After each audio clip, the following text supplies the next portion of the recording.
んにちは。スティーブテキシ店のスティーブです。今日はパシフィコ横浜におります。なぜこっちに来たかというと、トミカのミニカーのイベントがあるって聞いて飛んできました。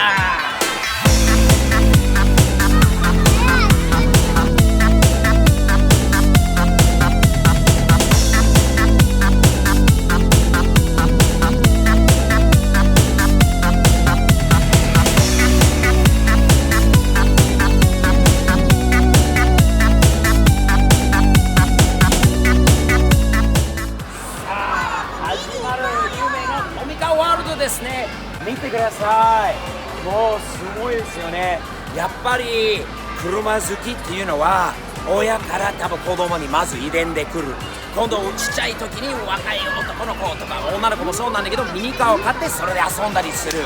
それで車さらに好きになって大人になったら、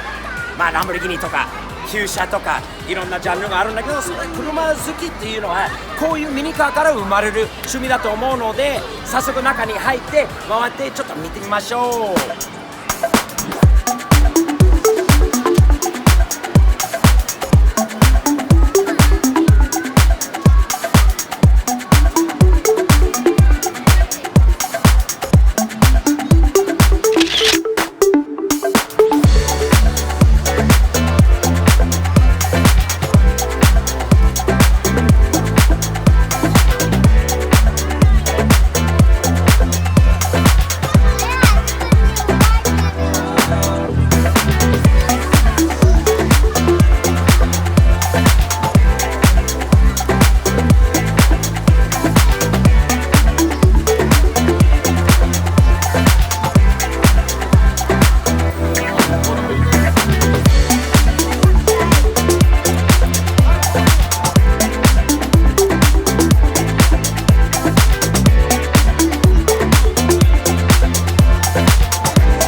カーだけじゃなくて外に出てくるとちょっと暑いんですけど、これ面白い車とトラックもたくさんあるので、その中で私は一番気に入った積載車をちょっと皆さんに見せたいと思います。まず、その積載の方に行く前に、ほら奥にある86の BRZ ですね。かっこいいですね。またね、日本人の方が多分なんでスティーブはみんな知ってるんだろうっていう方もいるんだろうと思うんですけど、もう外国の方からの目線から見ると、の視点から見ると、スティーブ的視点ですから見ると、こういうトラックが素晴らしい。車運べるトラックがもちろんアメリカにもある、積載車がたくさんあるんだけど、こういうトラックがありません。というのは、アメリカでまずトラックの前がこう上がってくる。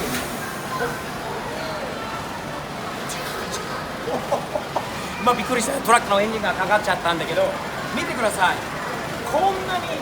もう上がっていくことなんですよね。すごいです。で、これはアメリカのトラックはまずこうなりません。こういう風になってるトラックはないんですよ。なぜかはよくわかんないんだけど、これは日本の、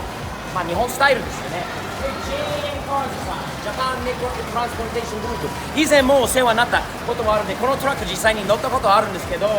こういう感じでもう精一杯上がってるところで見たことないので、皆さんちょっと見せたいと思いますね。やっぱりね、でこのトラックがまず中にあって、雨が降っても雪がね降っても何があっても自分の愛車が、守られてるこの中で、それだけじゃなくて、この環境でガラス張りのこういう大きな扉と、もうそれもね、アメリカのトラックがこういう風に横が開かないんですよね。全部後ろから、もちろん車は後ろから詰めることがこれと同じなんですけど、ガルウィングみたいな感じで開くトラックはアメリカにないです。これはね、すごい車乗せると、これ横が開くことですごい車をね止めやすいんですよね。やっぱり日本だから、もう運ぶだけじゃなくて、そのスタイルも込めてかっこいい環境で自分の愛車を運びたいっていうのもあるので、もう見てよ、このね LED ライトが、この中はもう本当のディスコの状態ですよね。クラブですよね。ポールダンスができるように1本があれば、なんか踊れる状態ですかね。俺じゃないんで誰も多分もう見てくれないと思うんだけど、綺麗なお姉さんこの中で踊って愛車が最高のことじゃないコンビですよね。なぜアメリカにこういうトラックがないのかなと思う。あれば車もうすごい乗せやすい、ここまで低い、どんなに車高の車でも問題なく乗せられる。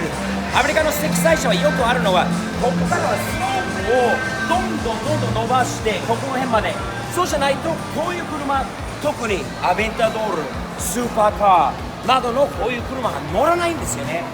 なぜかというと、低いんで、下がこの辺りがもう吸っちゃいますので、これはよろしくないです。NG ですね。それダメ。なので、こういうトラックもいつか自分もアメリカに持ってきたいなと思う。アメリカにできれば輸入して、こういうトラックでアメリカに車乗せて走らせたいなと思うので、いつか、まだ有名なんですけど、将来できたらいいなと思います。私の友達です。フレンドですね。JN カーズ、これこ